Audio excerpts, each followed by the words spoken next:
it's good to see you. I'm Alfred Perlman. I'm a railroad man, and I'd like to tell you something about our railroad and what we're doing on it.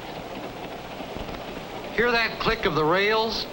To a railroader, that's the same music as the hush in the theater to an actor before the footlights come up. The click of the wheels on the rails gets into your blood. People tend to take the railroad pretty much for granted. We in the railroad business probably haven't told the story of the changing conditions in our industry. The railroads have been so much a part of our American history and landscape that most of us don't realize how much they have kept changing. For the railroads have changed with the times, and now they have entered what is perhaps the most dynamic period of our development. That is what this picture is about. I hope you'll enjoy it.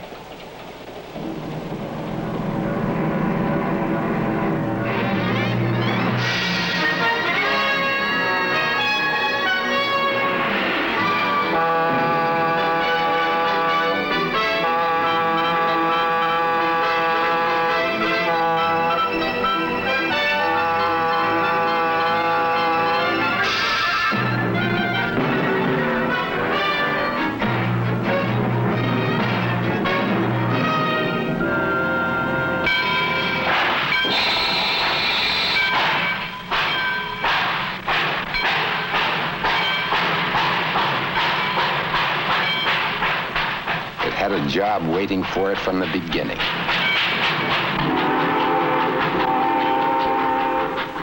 Power on the move, looking for wilderness to eat up. Its smoke signals said, "We're coming west with everything you need to clear a forest, make a homestead, build a town." It said, "We're coming east to keep your cities fed, your industries alive and growing." Heavy load to carry, carrying the country on its back from the 19th into the 20th century. From the furrow of the rails sprouted our modern industrial world. The idea of masses of goods for masses of people took shape.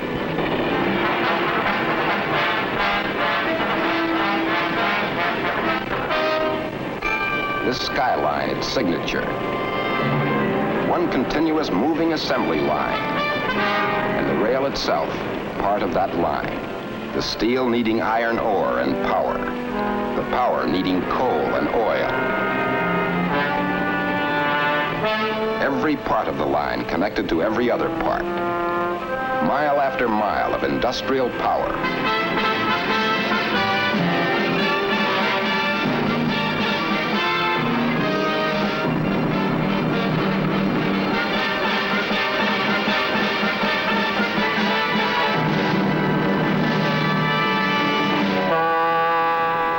Assembly line of the American economy, and the rail itself part of the line. Like Greenwich time, the freight car load is a standard. It registers the health of the economy. A freight train packages factory loads, tonnages, iron mines, cattle ranges,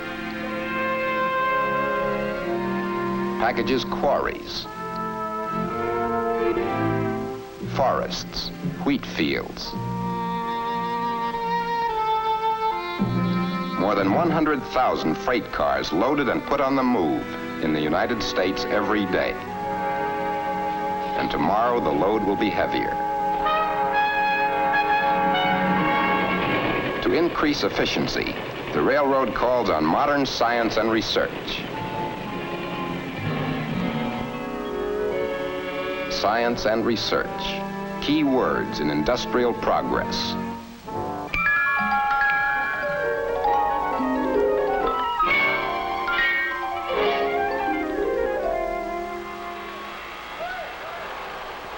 The Central uses 2,000 diesel locomotives. Each engine has 3,000 moving parts. Breakdown means time and money lost. Can't we spot trouble before it starts? Less time in the shop means more time on the road. Science and research, hurrying up the repair job.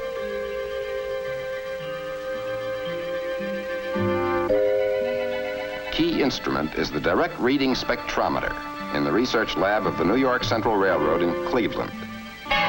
First, burn a sample of the oil, which minutes before was circulating in an engine. Burn it down to an ash. What's in this ash? Minute particles of elements swept into the oil as it lubricated the moving parts of the locomotive. Submicroscopic bits of piston steel, copper bearing, crankshaft. The ash is inserted in the spectrometer. The spectrometer is the detective, revealing wear and tear on these engine parts.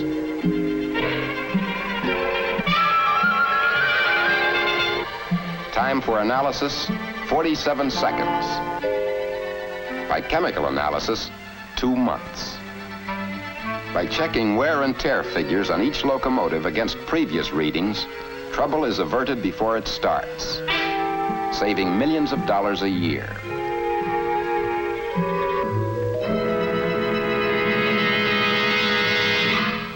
The danger point is spotted.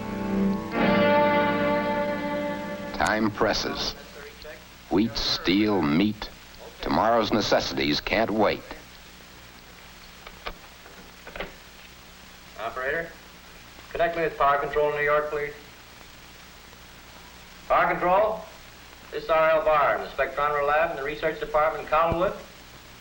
Yes, we're issuing a MB325 on Unit 4200 for immediate bearing inspection. You cut the engine out in Buffalo. Okay, thank you, Mr. Potter. Increase performance, lower the cost. More out of less. A problem for scientists. Now, our diesels use 20 million gallons of high-grade fuel per month. Cut the cost of a gallon by just 1 cent, and you save more than $2 million a year. Puzzle for the technician. How do you transform an inferior product into a superior one? Find the right working equation.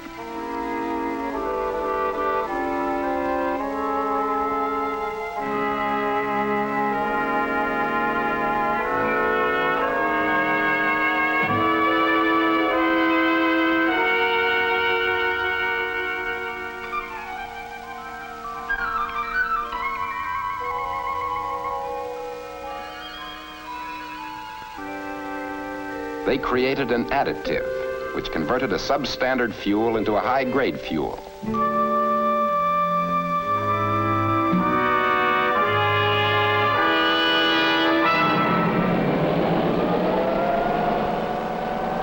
More out of less. More speed, more power for the big train. In the Central's atomic laboratory for authorized personnel only, an atomic switch lamp is being tested. Self-powered, it will burn continually for 12 years. Can the traditional rail shape be modified to support heavier loads at greater speeds? Experiment, a dry lubricant for locomotive gears, which could simplify engine maintenance. From roadbed to signal tower, the American Railroad is being refashioned. Harold, you're going to take your car to the beginning of the... Electronic freight yard, the frontier yard of the New York Central at Buffalo. 1 yard that took the place of 8, and more like it being built.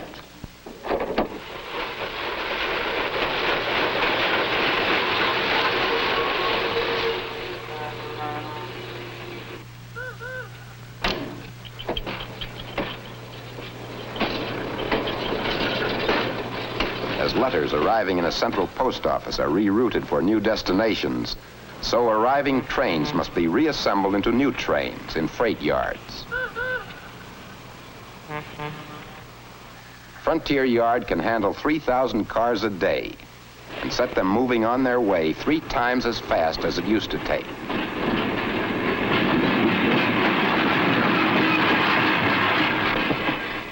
As it moves down an incline called the hump, the freight car is taken over by automatic controls. Its weight and speed are instantaneously calculated on a computer, regulating a system of retarders which slow down the cars.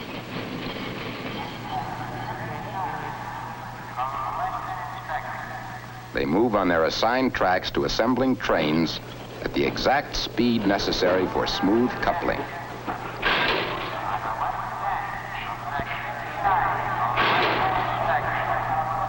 New railroad in the making.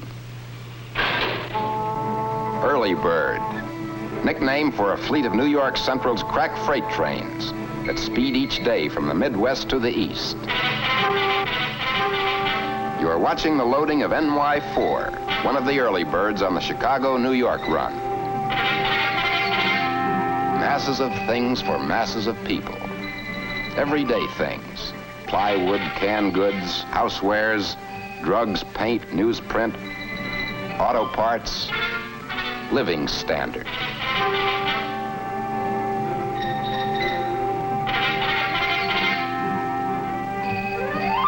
Auto parts, housewares, meat, copper wire, brass fittings, even as they go aboard, every shipment, its description, destination, and car number is registered, fed into teletype machines. At the same instant, the loading is being recorded in bureaus in Cleveland, Detroit, and New York. Throughout its length, the electronic nervous system of the railroad is alert.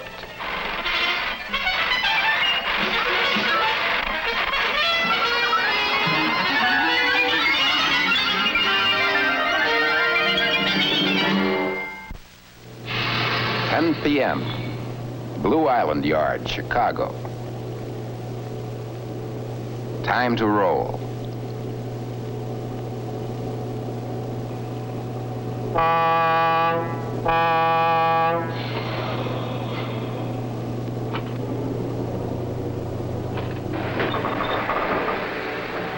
The early bird gets underway. Destination, New York.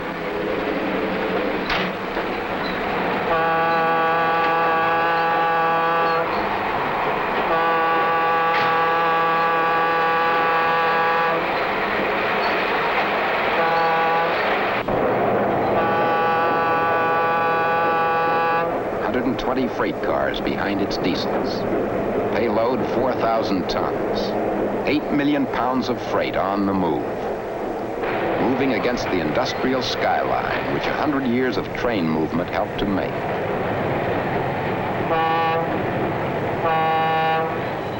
Night across the Midwest, moving eastward.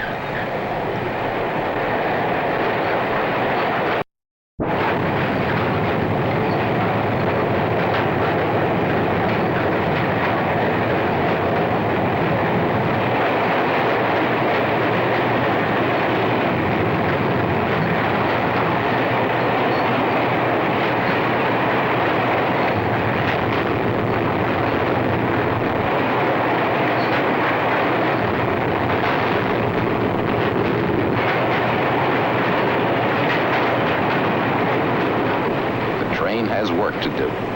It got the job 100 years ago, and will have it tomorrow, carrying the load.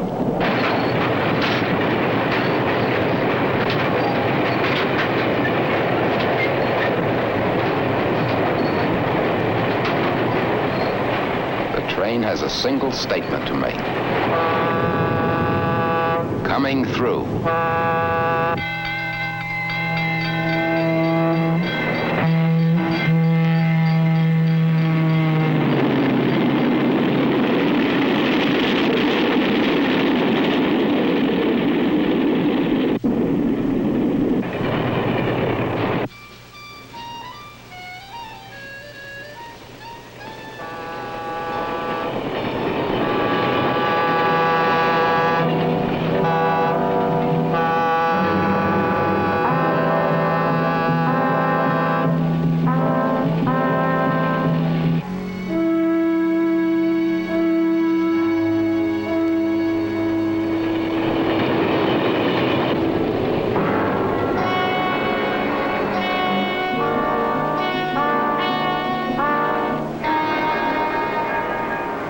Through an Indiana night into an Ohio morning, carrying the load.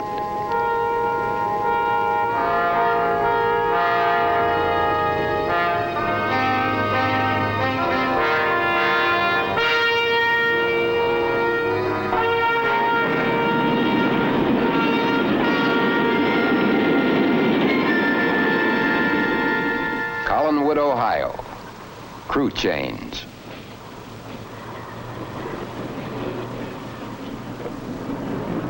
As trainmen have done since the first wood burner ran, the old and new crews exchange greetings, news of families. Good weather and clear track. Some things do not change.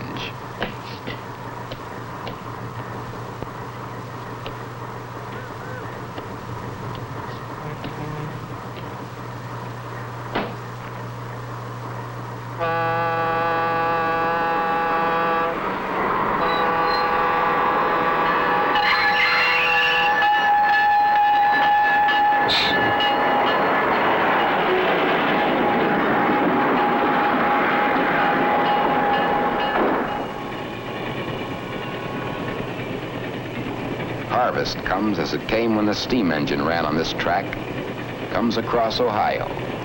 Over the old right-of-way moves the new train, moving through the old unchanging forms of corn and grapes and wheat growing. The right-of-way ahead made safe and smooth.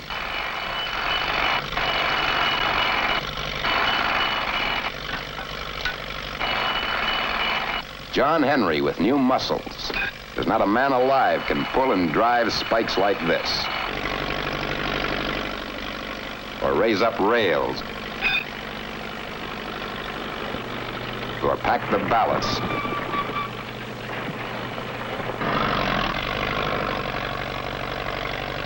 or pull out old ties and put in new ones like that.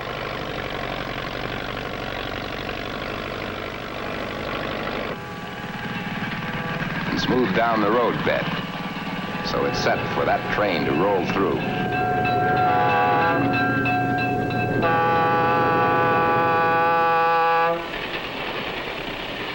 The early bird, moving at 60 miles an hour, shows up on a master control board. On this panel, all train movement on the next 200 miles of road is registered.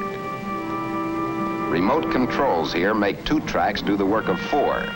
Handle 85 trains a day, which meet and pass in automatic safety. Here we see the early bird following a local freight. Early bird moving east on track 1. Ahead of it and moving east on the same track, the local freight. As the early bird catches up, the dispatcher switches the local freight to track 2.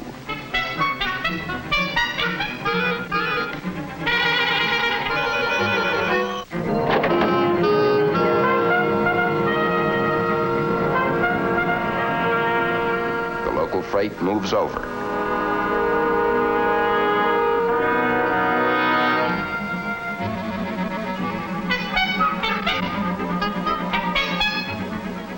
The dispatcher lines up track 1. And the early bird sweeps on.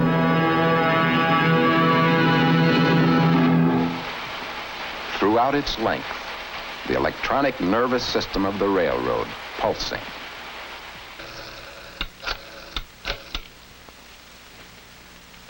Let me have the Freight Service Bureau, please. Service Bureau. This is Sutton of Brinkman's. Can you tell me when I can expect a New York Central 64-247 out of Chicago on the 23rd? Okay, I got it. Hold on a moment, please.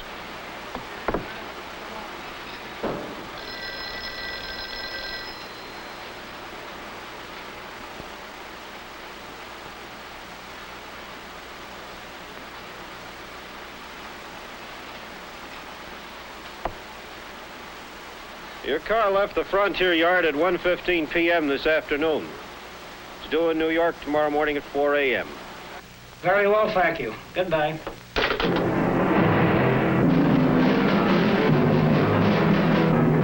Coming through. Destination New York.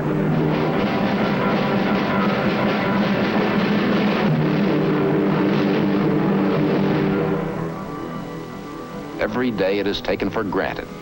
The morning will arrive on time, delivering sunrise, food, fuel, mail, and the standard of living. And more of the same tomorrow. Every day it is taken for granted that what is needed will be on hand. It is taken for granted that the train will do its job. the country and the cities grow. The train will help deliver the future, as it has done from the beginning.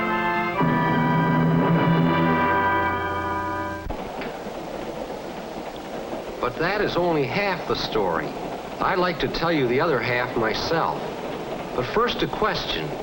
How would you like to run a business if the government used your tax dollars to build one alongside you, then made it tax-free and turned it over to a competitor, and helped him operate and maintain it? That is the problem of the railroad. Now let me go back a little in railroad history. In the 19th century, the railroads had a virtual monopoly of inland transportation. Regulation of the railroads grew up with that monopoly in mind. They were necessary laws. Indeed, they made sense. Half a century ago, today these laws still control railroad operations. But what happened to our monopoly? Is it in the passenger transportation? Is it in hauling freight? Well, what happened to our monopoly? As all of us know, it has disappeared. But you never know it from the volumes of laws and regulations that still govern our railroad operation. Here is an airport, a modern, up-to-date airport. Who paid for it? Why, like every airport, the taxpayers did. The local government took tax money to build it, or it floated tax-exempt bonds to build it. And it got the federal government to put up more tax money from all of us to help in its construction. Now here is a rail terminal, not quite as up to date. Who paid for that? Why, the railroad did. And it not only paid for it, but pays taxes on top of it. $3 million a year, to be exact. Now that makes a difference. Airports, bus terminals, truck terminals, bridges, tunnels, ultra-modern freeways, government-dredged waterways, the rights-of-way of our competitors, billions of dollars worth of property built and maintained by taxes, yours and ours. The right-of-way of the New York Central, 10,000 miles of it, our bridges, our freight terminals, our passenger terminals, our research installations, not only built by us, not only maintained by us, but in addition, we pay property taxes of $40 million annually. Taxes that go to support community activities like schools, the fire department, the police department, the highway department. Quite a contrast to our competition, isn't it? And yet the railroads are the lowest true cost producers of mass transportation. The ships in the St. Lawrence Seaway, the trucks on the highway are not truly producing transportation as inexpensively as the train, when you realize how many of their costs are paid for by the taxpayer. Which brings us back to our question. How would you like to run a business if the government built one alongside you and made it tax-free and then turned it over to a competitor and helped him operate and maintain it? That is the problem of the railroads. Now, despite outdated policies which restrict us, discriminate against us, and would have put any other industry out of business, the railroads have made progress. And you've just seen how much we are doing to make even more progress. But in a competitive free enterprise society, we cannot indefinitely run a business in competition with government-financed, government-supported business. What we have is a lopsided transportation policy on federal and state levels, a policy which is slowly squeezing the life out of our railroads. What do we ask? Well, that's simple. We ask for an up-to-date, fair transportation policy. We ask that all forms of transportation pay their way, as now only the railroads do. Or failing that, We ask the same tax benefits and the same government support under which other forms of transportation operate today. We are not just discussing a 4% return versus a 6% or 8% return. We're discussing the steady expansion and growth of American industry as a whole. We're discussing your standard of living and comfort. We're discussing your better standard of living and your greater comfort tomorrow. You can't have them without modern and more efficient railroads unless you know the facts and demand a modern transportation policy which gives equal treatment to every form of transportation. Thank you.